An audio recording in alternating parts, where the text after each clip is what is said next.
Hi friends, అందరూ బాగున్నారా? అందరూ బాగుండాలనే కోరుకుంటున్నాను. అందరూ బాగుండాలి.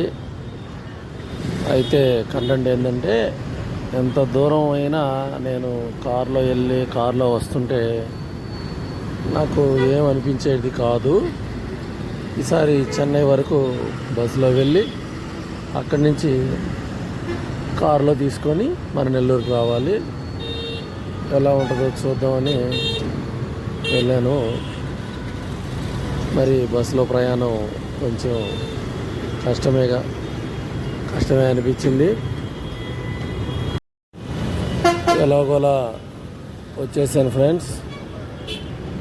కొంచెం కష్టంగానే ఉంది. సూలూరుపేటకు వచ్చాను. ఊర్లో నుంచి బండి వెళ్తుంది. అయితే మాధవరం సర్కిల్కి వచ్చేసాను. ఒక అమ్మాయి అక్కడ బైక్ ఇంత ట్రాఫిక్లో కూడా బైక్ తీసుకొని రైడ్ చేస్తూ ఉంది. ఒక అమ్మాయిని తరుగుతుంది. మాధవరం సర్కిల్ నుంచే మళ్ళీ నెల్లూరుకి ప్రయాణం. ఉంటా ఫ్రెండ్స్.